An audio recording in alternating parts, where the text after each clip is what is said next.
Hello students, कैसे हैं आप सब लोग। Good evening all of you. तो बच्चों, आज हमारे पास नेक्स्ट लेक्चर है। देखो, अभी तक हम लोग एसिडिटी और बेसिसिटी के बारे में डिस्कस कर रहे थे। लास्ट लेक्चर तक हम लोगों ने डिस्कस कर लिया था SIR इफेक्ट के बारे में, that is what is ortho effect and what is steric inhibition in resonance and what is steric inhibition in protonation. इनके बारे में हम लोगों ने डिस्कस किया था, इनकी कुछ एप्लीकेशंस देखे थे, कुछ कंपाउंड्स की एसिडिटी को भी कैसे कंपेयर करना है, वो सारी चीजें भी हम लोगों ने देखी थी। आज उसी चीज को कंटिन्यू करेंगे और मैं कुछ पॉइंट्स लिखवाऊंगी आपको कि बेटा आपको किस सीक्वेंस में चलना है, पहले क्या चीज देखनी है अगर आपको बेसिसिटी कंपेयर करनी है तो, फिर अगर आपको एसिडिटी कंपेयर करनी है तो आपको क्या देखना है। तो वो सारी चीजें हम लोग डिस्कस करेंगे आज की क्लास में, ठीक है। सो ये हमारे पास अगला लेक्चर है, दैट इज GOC का, ठीक है। चलिए, अब क्लास स्टार्ट करने से पहले एक बार क्विज के क्वेश्चंस कर लेते हैं। तो 2 क्वेश्चन आएंगे आपकी स्क्रीन पे, जल्दी जल्दी आंसर कर देना। पहला सवाल है आपकी स्क्रीन पे ये,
नेक्स्ट क्वेश्चन है आपकी स्क्रीन पे ये वाले क्वेश्चंस बेटा हम लोगों ने पहले भी करे हुए हैं, तो आई होप आपको इनके आंसर्स आते ही होंगे।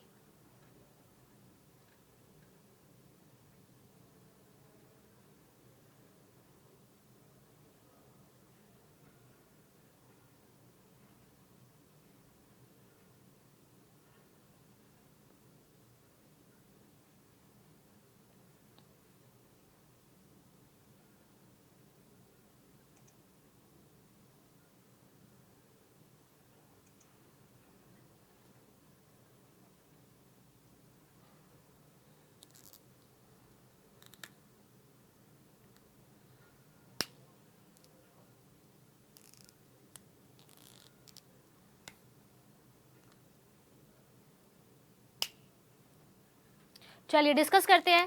पहला सवाल था कि the ortho iodobenzoic acid is stronger than other halo acids, यानी कि अगर मेरे पास बेंजोइक एसिड की ऑर्थो पोजीशन पे आयोडीन लगा हुआ है और अगर मेरे पास बेंजोइक एसिड की ऑर्थो पोजीशन पे बेटा कोई और हैलोजन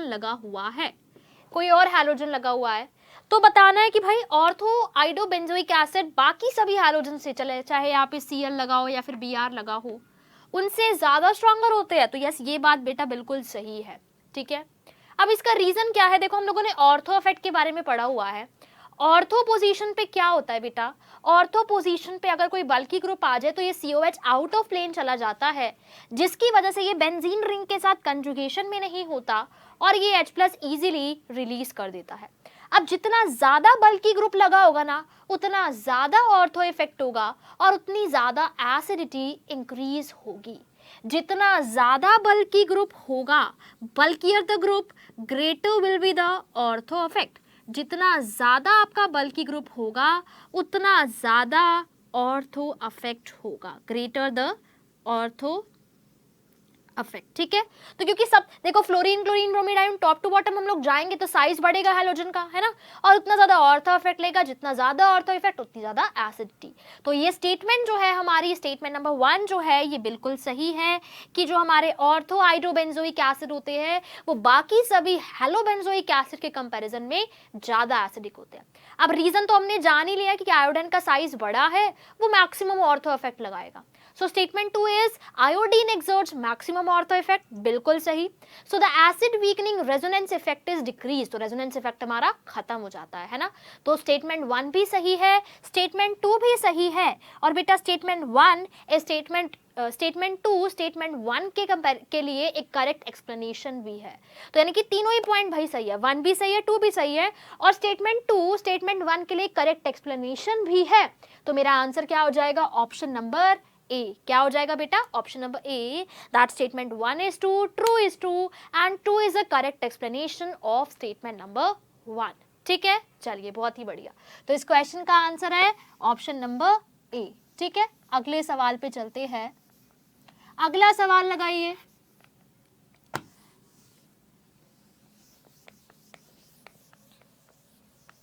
नेक्स्ट क्वेश्चन है आपके पास,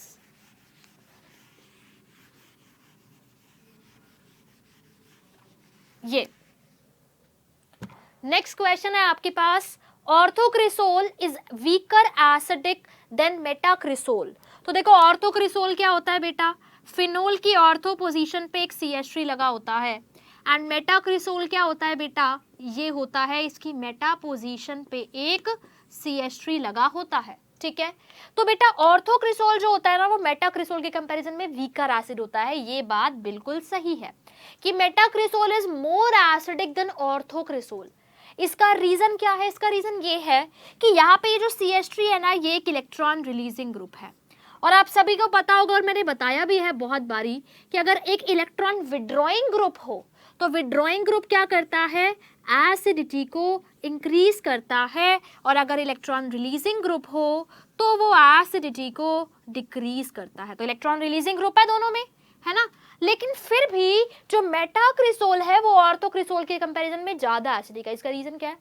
इसका रीजन ये है कि ऑर्थो पोजीशन पे ये हाइपर कंजुगेशन से भी इलेक्ट्रॉन देता है, ये इंडक्टिव इफेक्ट से भी इलेक्ट्रॉन देता है, यानी कि ज्यादा इलेक्ट्रॉन डेंसिटी रिलीज कर रहा है.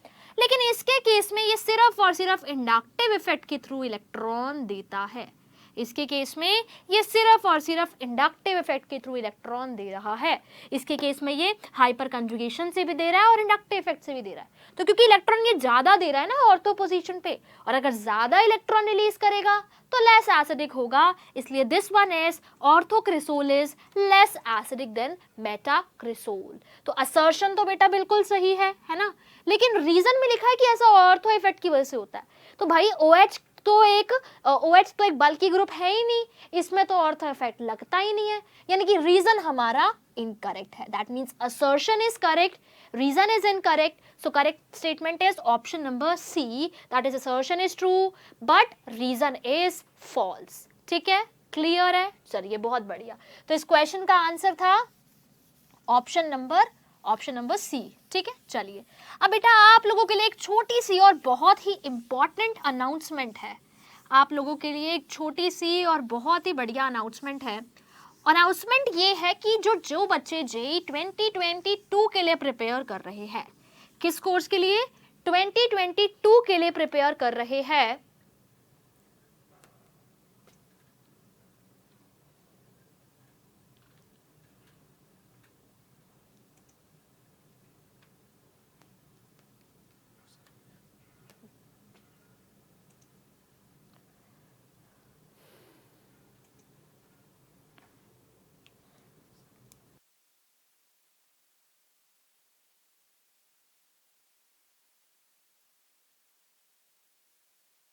JEE 2022 के लिए प्रिपेयर कर रहे हैं, उनके लिए एक नया VIP कोर्स स्टार्ट हो रहा है, जो कि स्टार्ट हो रहा है बेटा 15 दिसंबर से. किससे स्टार्ट हो रहा है? 15 दिसंबर से, यानी कि कल से. यार 14 दिसंबर है ना, तो कल से उन बच्चों के लिए एक नया VIP कोर्स स्टार्ट हो रहा है. काफी अच्छा कोर्स है. इस कोर्स के काफी सारे बेनिफिट्स है. क्या बेनिफिट्स है इस कोर्स के, जरा देखिए. इस कोर्स के बेनिफिट्स ये है कि 960 आवर्स आपकी क्लासेस होगी, मतलब अप्रॉक्सीमेटली 14 to 15 मंथ आपका ये कोर्स चलेगा पूरा का पूरा, यानी कि अगला पूरा साल 14 to 15 मंथ, मोस्ट प्रोबेबली जनवरी फरवरी तक 2022 तक आपका ये कोर्स चलेगा. बिल्कुल एक प्रॉपर स्ट्रक्चर्ड कोर्स है ये. प्रॉपर आपका पूरा 11th का एंड 12th का कंप्लीट सिलेबस आपको कराया जाएगा। बहुत अच्छे टीचर्स जिनको काफ़ी अच्छा एक्सपीरियंस है जेई प्रिपरेशन के लिए, वो आपको पढ़ाएंगे। Test series, weekly test, mock test, full syllabus test आपको मिलेगा, आपको डीपीपीज मिलेगी, आपको होमवर्क दिया जाएगा जिसमें काफ़ी अच्छे क्वेश्चंस होंगे, और अगर आपने वो क्वेश्चंस कर लिए तो आप उससे के रिलेटेड सारे के सारे क्वेश्चन सॉल्व कर पाएंगे। तो एक फुल स्ट्रक्चर्ड कोर्स है जिसमें 960 आवर्स की क्लासेस होगी, और उसी के साथ साथ सबसे इंपॉर्टेंट बात यह है कि क्लासेस रिकॉर्डेड नहीं होंगी, क्लासेस लाइव क्लासेस होंगी जिसमें वन ऑन वन आप टीचर से इंटरेक्शन कर सकते हो और क्लास के टाइम पे भी अपने डाउट्स पूछ सकते हो। डेली अपने डाउट्स डिस्कस कर सकते हो। आपके स्पेशल सेशंस होंगे on exam news, strategy and motivation. तो बहुत ही इंपॉर्टेंट पॉइंट है कि कल से आपका ये कोर्स ज्वाइन हो रहा है, ठीक है। बहुत ही इंपॉर्टेंट कोर्स है, फुल सिलेबस आपका जेईई का कराया जाएगा, बहुत सारी चीजें आपको मिलेगी, आपको डीपीपीज, होमवर्क, पूरी क्लासेस, पूरा सिलेबस आपको इस कोर्स में कराया जाएगा, ठीक है। अगली स्लाइड लगाइए। अब बेटा आप लोगों की स्क्रीन पे एक पोल आएगा छोटा सा, उसका आंसर कर देना बस जल्दी से, ठीक है। एक छोटा सा पोल आएगा आपकी स्क्रीन में, उसका आंसर कर देना, ठीक है।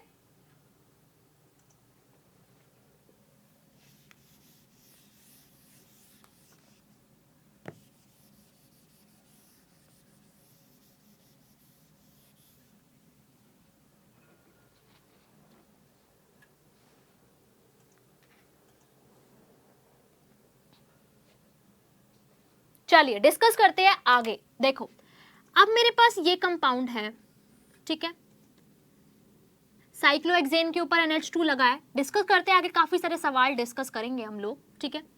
एक मेरे पास एनिलीन है और एक मेरे पास क्या है, एनिलीन की ऑर्थो पोजीशन पे मैंने CH3 लगा दिया।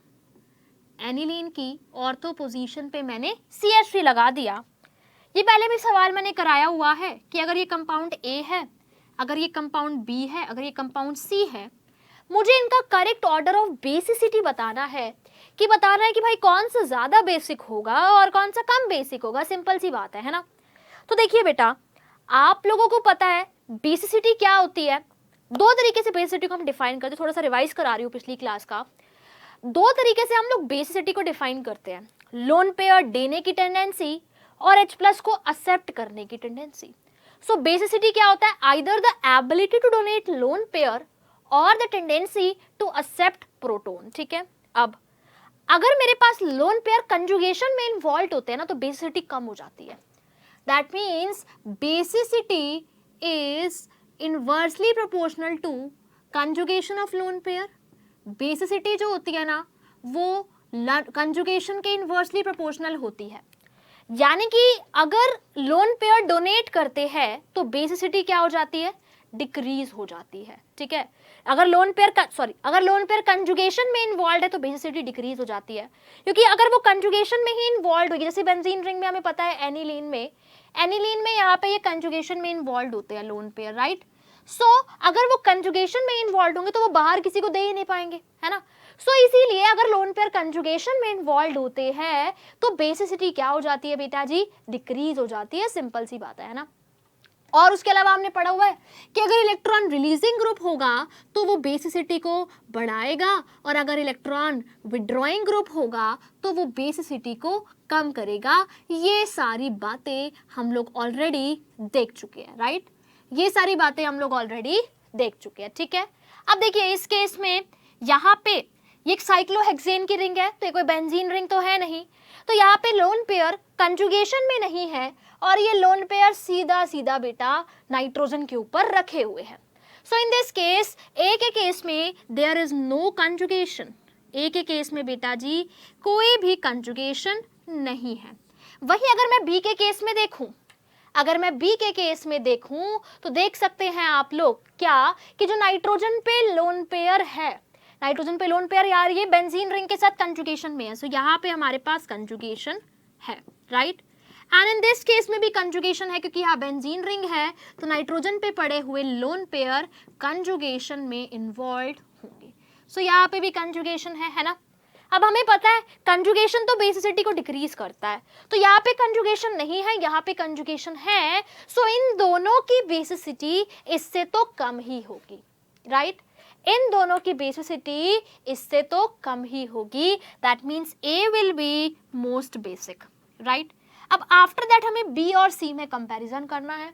तो अगर याद हो तो मैंने लास्ट क्लास में एक steric inhibition in protonation effect पढ़ाया था। वहां पे मैंने क्या पढ़ाया था बेटा कि अगर मेरे पास इस एनिलीन की ऑर्थो पोजीशन पे CH3 आ जाता है तो बेसिसिटी डिक्रीज हो जाती है। क्यों डिक्रीज हो जाती है? मैंने बोला कि बेसिसिटी को हम दो तरीके से डिफाइन करते हैं। पहला तरीका लोन पेयर देने की टेंडेंसी, दूसरा तरीका प्रोटॉन एक्सेप्ट करने की टेंडेंसी। तो अगर यहाँ पे CH3 आ जाते हैं तो प्रोटॉन का लेना मुश्किल हो जाता है, प्रोटॉन को एक्सेप्ट करने की टेंडेंसी कम हो जाती है। सो यहाँ पे इधर कोई CH3 नहीं है तो आराम से प्रोटॉन आएगा और ये प्रोटॉन को एक्सेप्ट कर लेंगे। ठीक है, आराम से प्रोटॉन आएगा और ये प्रोटॉन को एक्सेप्ट कर लेंगे भाई, सीधी सी बात है। लेकिन इधर के केस में क्योंकि एक CH3 है तो प्रोटॉन को एक्सेप्ट करने की टेंडेंसी इधर साइड से डिक्रीज हो जाती है और इसीलिए SIP इफेक्ट की वजह से, स्टेरिक इनहिबिशन इन प्रोटोनेशन की वजह से इसकी बेसिसिटी इससे ज्यादा होती है। सबसे ज्यादा इसकी क्योंकि इसमें कोई कंजुगेशन नहीं है, देन इसकी एंड देन इसकी। ठीक है, क्यों? Due to the SIP effect protonation की जो टेंडेंसी होती है वो डिक्रीज हो जाती है और प्रोटोनेशन की टेंडेंसी का डिक्रीज होना यानी कि बेसिसिटी का कम होना, बेसिसिटी का कम होना। तो हमने पढ़ा हुआ है कि जो ऑर्थो पोजीशन पे अगर CH3 लग गया तो वो बेसिसिटी को डिक्रीज कर देगा।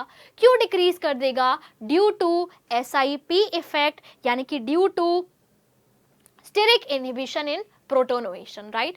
ये सारी बातें लास्ट क्लास में भी हम लोगों ने देखी थी। ठीक है, चलिए अब इसके बाद एक बहुत ही सिंपल सा सवाल, चलो बताओ अगर मेरे पास ये है CH3 CH2 NH2 और मेरे पास ये है that is CH2 double bond CH NH2, तो बताना है A ज्यादा बेसिक होगा या फिर B ज्यादा बेसिक होगा। तो सोचो, बहुत ही सिंपल सी बात है। अगर मेरे पास है CH3 CH2 NH2, अगर मेरे पास ये है CH2 double bond CH NH2, ठीक है, CH2 double bond CH NH2, तो बताना है कौन सा ज्यादा बेसिक होगा। तो भाई सीधी सी बात है, यहाँ पे आप देख सकते हो ये जो लोन पेयर है वो कंजुगेशन में इन्वॉल्व नहीं है, there is no conjugation, there is no conjugation and in this case यहाँ पे लोन पेयर इस कंजुगेशन में इन्वॉल्व है। सो यहाँ पे कंजुगेशन है तो कंजुगेशन क्या करता है? लोन पेयर की अवेलेबिलिटी को कम कर देता है। कंजुगेशन क्या करता है बेटा? लोन पेयर की अवेलेबिलिटी को कम कर देता है। So that's why A will be greater, A will be more basic then B। A की जो बेसिसिटी होगी वो B से ज्यादा होगी, है ना। सो यहाँ पे कंजुगेशन में वो इन्वॉल्व नहीं है तो इसलिए वो ज्यादा बेसिक है। इसको डोनेट करने की, इसको इजीली डोनेट किया जा सकता है लेकिन वहां पे वो कंजुगेशन में इन्वॉल्व है तो इसलिए वो डोनेट नहीं किया जा सकता। So that means A will be more basic then B। Why? Because conjugation decreases the availability of lone pair, conjugation decreases the availability of lone pair। conjugation क्या करता है? लोन पेयर की अवेलेबिलिटी को decrease कर देता है। Conjugation क्या करता है? लोन पेयर की अवेलेबिलिटी को डिक्रीज कर देता है, इसलिए, राइट। सो इसलिए इसकी बेसिसिटी इससे ज्यादा होगी। ठीक है, तो ये सारी बातें हम लोग लास्ट क्लास में ऑलमोस्ट पढ़ ही चुके थे। ठीक है, अब आगे एक और चीज मैं यहाँ पे इंट्रोड्यूस करना चाहूंगी। क्या अभी पता चल जाएगा आपको कि मैं किस बारे में बात कर रही हूँ? ठीक है, अभी पता चल जाएगा। देखो, हम लोगों ने SIR इफेक्ट पढ़ा था, है ना, steric inhibition in resonance. Benzoic acid ortho substituted benzoic acid में हो रहा था और वो ऑर्थो सब्स्टिट्यूटेड बेंजोइक एसिड में जो हमारा ऑर्थो इफेक्ट हो रहा था वो एसिडिटी को क्या कर रहा था? इंक्रीज कर रहा था। आपको पता है, सिमिलरली आपको पता है OH और NH2 में तो SIR इफेक्ट लगता ही नहीं है, ऑर्थो इफेक्ट नहीं लगता। वो सिर्फ कब लगता है? जब बल्की ग्रुप्स हो बेंजीन रिंग पे, है ना। तो देखो, अगर मैं बेंजीन रिंग के ऊपर NR2 लगा दूं, क्या लगा दूं? NR2, यानी कि टर्शरी अमीन, प्राइमरी अमीन एलिलीन ना लेके मैं NR2 लगा दूं और एक मैं ये कंपाउंड लूं। ठीक है, अब मैंने क्या किया? दोनों जगह CH3 लगा दिया, ठीक है, दोनों जगह मैंने क्या किया, CH3 लगा दिया। अगर ये कंपाउंड A है और अगर ये कंपाउंड B है, तो मुझे बताना है भाई कि A और B में से कौन सा ज्यादा एसिडिक होगा। सिंपल सी बात है, अगर ये कंपाउंड A है और अगर ये कंपाउंड B है, तो मुझे बताना है कि A और B में से कौन सा ज्यादा बेसिक होगा, एसिडिक नहीं, कौन सा ज्यादा बेसिक होगा, सिंपल सी बात है, ठीक है। देखो, अब हमें पता है जब भी हमारे स्टेरिकली एक्टिव ग्रुप्स आते हैं, जैसे COH आ गया, ये भी एक बल्की ग्रुप है, NR2 भी एक बल्की ग्रुप है, तो ये NR2 क्या है, एक बल्की ग्रुप है। जब भी हमारे ऐसे बड़े बड़े ग्रुप्स आते हैं ना, तो कौन सा इफेक्ट लगता है, SIR इफेक्ट लगता है। उनकी ऑर्थो पोजीशन पे आप देख सकते हो, ये भी बड़ा ग्रुप, ये भी बल्की ग्रुप, ये भी बल्की ग्रुप, तो यहाँ पे ऑर्थो इफेक्ट नहीं लगेगा जी, बिल्कुल लगेगा। There will be ortho effect of over here, right, ortho effect लगेगा। तो ऑर्थो इफेक्ट लगने से क्या होगा, ऐसा है ना, तो बहुत ही ध्यान से सुनना बेटा। देखो, यहाँ पे जो लोन पेयर है ना, वो बेंजीन रिंग के साथ कंजुगेशन में इन्वॉल्व है। यहाँ पे जो लोन पेयर है वो बेंजीन रिंग के साथ कंजुगेशन में इन्वॉल्व है, और इसी कंजुगेशन की वजह से इस लोन पेयर को बाहर डोनेट करने की जो टेंडेंसी है वो डिक्रीज हो जाती है। इसी कंजुगेशन की वजह से लोन पेयर को बाहर डोनेट करने की टेंडेंसी डिक्रीज हो जाती है ना। लेकिन इस केस में देखो, ऑर्थो इफेक्ट लगेगा, इधर वाले ग्रुप्स के साथ ये रिपल्शन होगी, इनके बीच में स्टेरिक हिंड्रेंस होगी। अब हमें पता है रिंग फिक्स है तो बॉन्ड एंगल तो फिक्स है, तो होगा क्या, उस रिपल्शन को, उस स्टेरिक हिंड्रेंस को कम करने के लिए ये जो NR2 है वो आउट ऑफ प्लेन चला जाएगा। जैसे COH मेरा आउट ऑफ प्लेन जा रहा था ना रिपल्शंस को कम करने के लिए, वैसे ही यहाँ पे रिपल्शंस को कम करने के लिए ये जो मेरा NR2 है ये चला जाएगा आउट ऑफ प्लेन, राइट। तो देखो, अगर ये NR2 आउट ऑफ प्लेन चला गया तो क्या अब ये इस बेंजीन रिंग के साथ कंजुगेशन दिखा पाएगा क्या, बिल्कुल भी नहीं।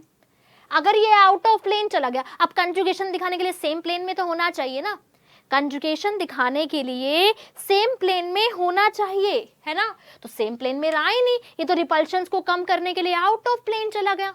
और अगर ये रिपल्शंस को कम करने के लिए आउट ऑफ प्लेन में चला गया, सो ये ग्रुप मेरे पास कंजुगेशन में रहेगा ही नहीं, there will be no conjugation. यहाँ पे तो कंजुगेशन भाई हो रही थी इजीली, लेकिन यहाँ पे ऑर्थो इफेक्ट की वजह से ये आउट ऑफ कंजुगेशन चला गया, मतलब ये आउट ऑफ प्लेन चला गया, जिसकी वजह से कंजुगेशन हो ही नहीं पाई।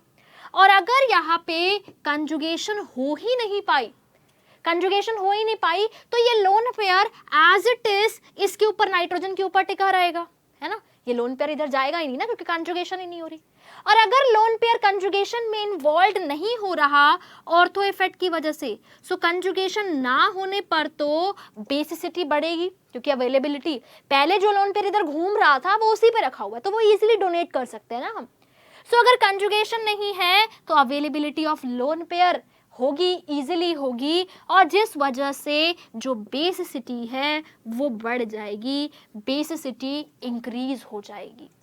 यानी कि हमने क्या देखा, ऑर्थो इफेक्ट एसिडिटी को तो बढ़ा रहा था, ऑर्थो इफेक्ट एसिडिटी को तो बढ़ा रहा था, साथ ही साथ जो ऑर्थो इफेक्ट है वो एसिडिटी को, वो बेसिसिटी को भी बढ़ा रहा है, साथ ही साथ ऑर्थो इफेक्ट बेसिसिटी को भी बढ़ा रहा है। यानी कि ऑर्थो इफेक्ट एसिडिटी को भी बढ़ाएगा और ऑर्थो इफेक्ट बेसिसिटी को भी बढ़ाएगा, ऑर्थो इफेक्ट एसिडिटी को भी बढ़ाएगा और ऑर्थो इफेक्ट और बेसिसिटी को भी बढ़ाएगा।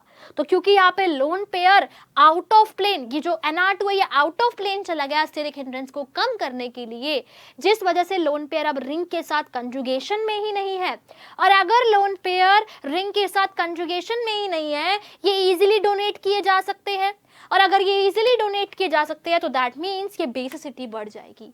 तो that means this compound is more basic then this, ये कंपाउंड इससे ज़्यादा बेसिक होगा। सिंपल सी बात है, क्योंकि यहाँ पे ऑर्थो इफेक्ट लग रहा है, यहाँ पे ऑर्थो इफेक्ट लग रहा है, सिंपल सी बात है, देख सकते हैं।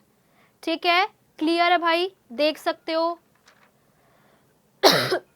तो इस वजह से इसकी बेसिसिटी इससे क्या होगी, ज्यादा होगी। It is a very very very important point कि यहाँ पे ऑर्थो इफेक्ट लग गया और ऑर्थो इफेक्ट ने बेसिसिटी को बढ़ा दिया, यानी कि ऑर्थो इफेक्ट एसिडिटी को भी बढ़ाएगा और वही ऑर्थो इफेक्ट बेसिसिटी को भी बढ़ाएगा, और वही ऑर्थो इफेक्ट बेसिसिटी को भी बढ़ाएगा। क्लियर है, सिंपल सी बात है, देख सकते हैं। ठीक है, चलिए फिर इसीलिए आपको फिर एक कंपाउंड दे देते हैं और उसमें फिर हम लोग बेसिसिटी को कंपेयर करेंगे। ठीक है, 3 कंपाउंड्स दे देते हैं, बता देना भाई कौन सा ज़्यादा बेसिक होगा और कौन सा कम बेसिक होगा।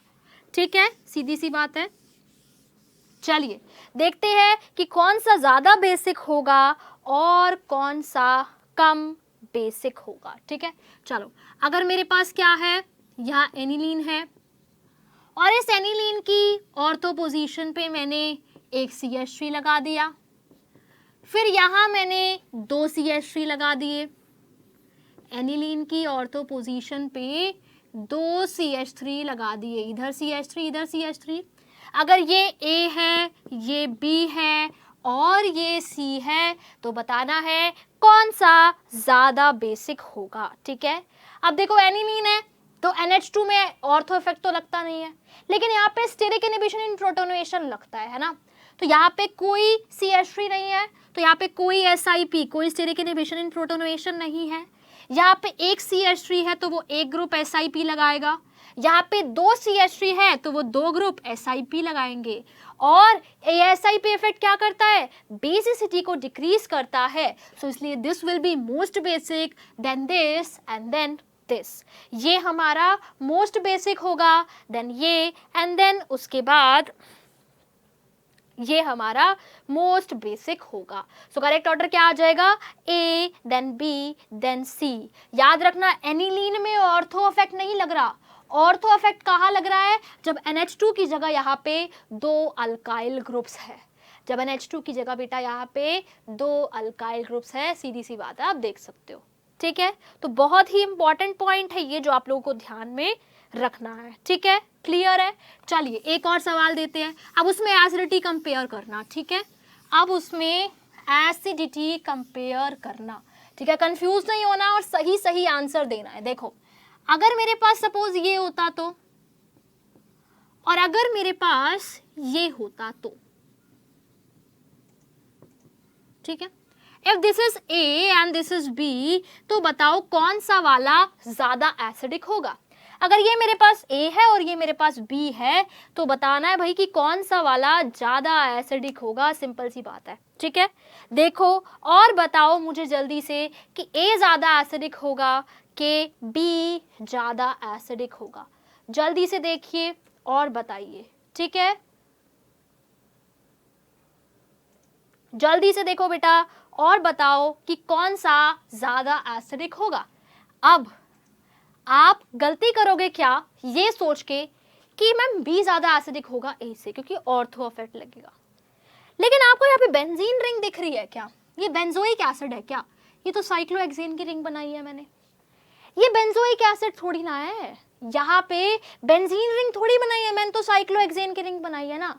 तो अगर बेंजीन रिंग ही नहीं है तो काहे का ऑर्थो इफेक्ट नहीं लग सकता ना, क्योंकि यहाँ पे बेंजीन रिंग ही नहीं है, यहाँ पे तो सिंपल साइक्लोहेक्सेन की रिंग है, तो ऑर्थो इफेक्ट क्यों मान रहे हो बेटा, नहीं मान सकते ना, क्योंकि ऑलरेडी कंजुगेशन है ही नहीं, बेंजीन रिंग ही नहीं है ना। सो बस यहाँ पे there will be no SIR, no ortho effect, right. आप कैसे कंपेयर करें, तो ये भी एसिड, सिंपल सी बात है। यहाँ पे एक एक्स्ट्रा इलेक्ट्रॉन रिलीजिंग ग्रुप लगा हुआ है, यहाँ पे बेटा एक एक्स्ट्रा इलेक्ट्रॉन रिलीजिंग ग्रुप लगा हुआ है, सिंपल सी बात है, आप देख सकते हो। ठीक है, सो क्योंकि यहाँ पे एक इलेक्ट्रॉन रिलीजिंग ग्रुप लगा हुआ है तो इलेक्ट्रॉन रिलीजिंग ग्रुप क्या करता है, एसिडिटी को डिक्रीज करता है ना, क्योंकि ये एसिडिटी को डिक्रीज करता है, so this will be more acidic then this, इसलिए इसकी एसिडिटी इससे ज्यादा होगी कि यहाँ पे एक इलेक्ट्रॉन रिलीजिंग ग्रुप लगा हुआ है और इलेक्ट्रॉन रिलीजिंग ग्रुप एसिडिटी को डिक्रीज करता है, so this will be more acidic then this, इसकी एसिडिटी इससे ज्यादा होगी। ठीक है, क्लियर है, देख सकते हो आप लोग। ठीक है, सिमिलर तरीके से अगर मेरे पास ये कंपाउंड होता,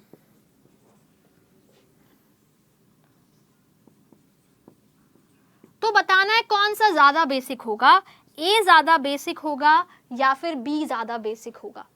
हमें बताना है कि ए ज्यादा बेसिक होगा या फिर बी ज्यादा बेसिक होगा। ठीक है, तो बेसिसिटी का ऑर्डर बताना है, ए ज्यादा बेसिक होगा या फिर बी ज्यादा बेसिक होगा, है ना, सिंपल सी बात है।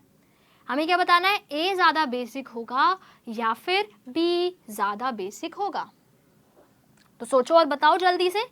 अब ऐसा मत सोचना कि फिर इसमें SiP इफेक्ट लगेगा, है ना, क्योंकि यहाँ पे एक CH3 है, लेकिन बेटा ये एनिलीन थोड़ी ना है जो SiP इफेक्ट लगेगा, ये एनिलीन थोड़ी है जो SiP इफेक्ट इसमें लगेगा, स्टेरिक इनहिबिशन प्रोटोनेशन लगेगा।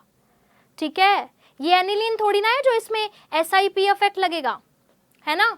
ये तो क्या है, मेरे पास दो कंपाउंड्स है, इसमें कंजुगेशन तो है ही नहीं, है ना। तो इसीलिए क्योंकि यहाँ पे एक इलेक्ट्रॉन रिलीजिंग ग्रुप है और यहाँ पे कोई भी ग्रुप नहीं है, यहाँ पे इलेक्ट्रॉन रिलीजिंग ग्रुप है और यहाँ पे कोई भी ग्रुप नहीं है, जिसकी वजह से इसकी बेसिसिटी इससे ज्यादा होगी, क्योंकि यहाँ पे एक प्लस आई इफेक्ट वाला ग्रुप है, एक इलेक्ट्रॉन रिलीजिंग ग्रुप है जो इलेक्ट्रॉन डेंसिटी बढ़ाएगा और इलेक्ट्रॉन रिलीजिंग ग्रुप बेसिसिटी को इंक्रीज करते हैं। सो इसी वजह से इसकी बेसिसिटी क्या होगी, इससे ज्यादा होगी। There will be no SiP effect over here, right. So क्योंकि यहाँ पे एक इलेक्ट्रॉन रिलीजिंग ग्रुप है तो इसकी बेसिसिटी इससे ज्यादा होगी, सिंपल सी बात है, आप देख सकते हो।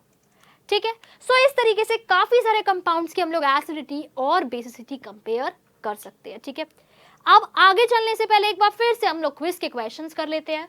तो दो क्वेश्चन आएंगे आपकी स्क्रीन पे, जल्दी जल्दी आंसर कर देना। बहुत ही बेसिक से क्वेश्चंस होंगे, ठीक है, अच्छे क्वेश्चंस होंगे। ठीक है, पहले भी हम उन क्वेश्चंस को डिस्कस कर चुके हैं, मैंने दोबारा इसीलिए लिए चेक करने के लिए कि आप लोगों को कॉन्सेप्ट्स याद है कि नहीं। ठीक है, चलिए तो पहला क्वेश्चन लगाइए। पहला क्वेश्चन है आपकी स्क्रीन पे ये,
नेक्स्ट क्वेश्चन है आपके पास,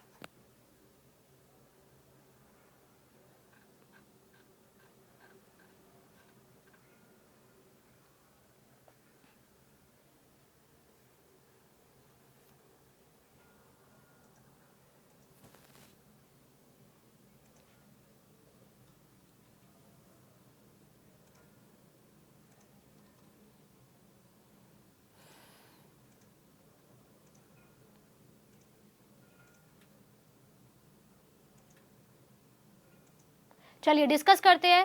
पहला क्वेश्चन था कि ortho substituted benzoic acid are stronger than benzoic acid.